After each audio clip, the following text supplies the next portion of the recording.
जय श्री कृष्ण दोस्तों। श्री कृष्ण के देह त्यागने के बाद कैसे हुई कलयुग की शुरुआत। भागवत पुराण में बताया गया है कि कलयुग का आगमन श्री कृष्ण के पृथ्वी छोड़ने के बाद हुआ था। श्री कृष्ण के चले जाने के बाद पांचों पांडव और द्रौपदी भी अपनी अंतिम यात्रा पर निकल पड़े। उसके बाद राजा परीक्षित हस्तिनापुर के राजा बने। ऐसा माना जाता है कि राजा परीक्षित की एक भूल के कारण ही कलयुग की शुरुआत हुई थी। हिंदू धर्म ग्रंथों के अनुसार समय को 4 युगों में बांटा गया है: सतयुग, त्रेता युग, द्वापर युग और कलयुग। युग परिवर्तन के साथ ही अधर्म की मात्रा भी बढ़ने लगती है। अभी हम और आप कलयुग में रह रहे हैं। कलयुग में अधर्म 75% रहता है। लेकिन क्या आप जानते हैं कि श्री कृष्ण के देह त्यागने के बाद कैसे हुई थी कलयुग की शुरुआत? चलिए जानते हैं भागवत पुराण इसके बारे में क्या कहता है। भागवत पुराण की कथा। भागवत पुराण में वर्णित कथा के अनुसार महाभारत के युद्ध के 36 वर्ष बाद श्री कृष्ण ने अपना देह त्याग दिया। यह बात जब पांडवों को पता चला तो वे भी समझ गए अब हमारा भी जाने का समय आ गया है। फिर युधिष्ठिर ने अभिमन्यु के पुत्र परीक्षित को हस्तिनापुर का राजा बना दिया। उसके बाद पांचों पांडव द्रौपदी सहित अपनी अंतिम यात्रा पर निकल पड़े। इधर परीक्षित के राजा बनते ही युग परिवर्तन का समय नजदीक आ गया था। कलयुग और परीक्षित। एक दिन की बात है, राजा परीक्षित शिकार के लिए जंगल गए। वहां उन्होंने देखा कि एक बैल और एक गाय आपस में कुछ बातें कर रहे हैं। भागवत पुराण में बताया गया है कि धर्म के देवता बैल रूप में और पृथ्वी देवी गाय के रूप में वहां मौजूद थी। सरस्वती नदी के तट पर बैल गाय के से पूछ रहा है, आप इतनी दुखी क्यों हैं?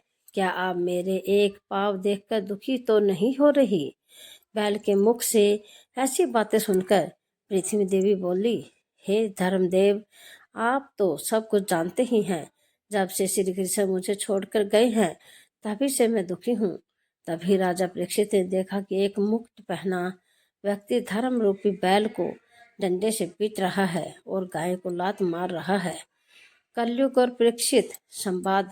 गाय और बैल को इस तरह पीटता देखकर राजा परीक्षित क्रोधित हो उठे और पास आकर बोले, रे पापी, तुम इन दोनों को क्यों मार रहे हो? रे पापी, तू कौन है?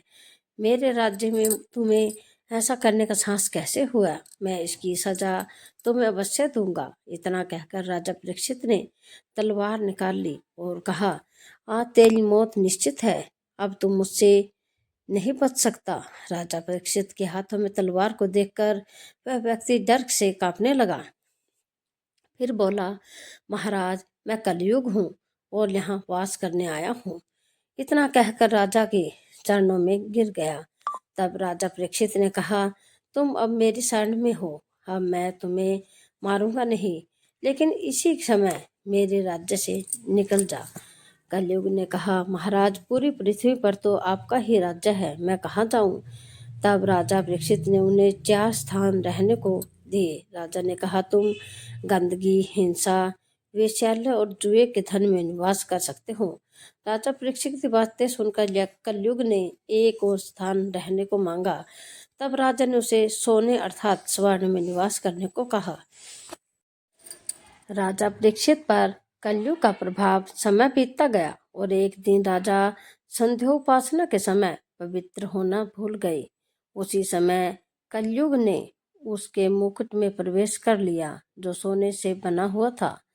उसके बाद एक दिन राजा शिकार को गए तो उसे जोर की प्यास लगी। वह पास ही स्थित एक ऋषि के आश्रम में गए। ऋषि उस समय तपस्या में लीन थे। राजा ने उनसे जल देने को कहा, लेकिन तपस्या में लीन होने के कारण वह राजा की बातें सुन नहीं सके।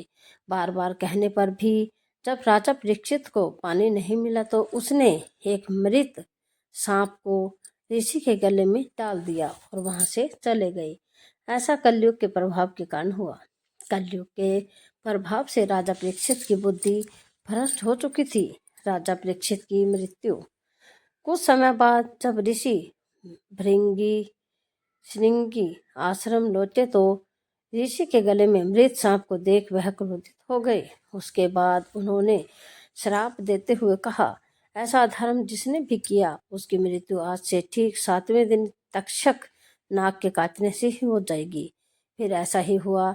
7वें दिन राजा परीक्षित को तक्षक नाग ने उनकी मृत्यु हो गई। ऐसा माना जाता है कि उसी दिन से कलयुग का आरंभ हो गया था। आप सबको पूरी कहानी सुनने के लिए आप सबको धन्यवाद।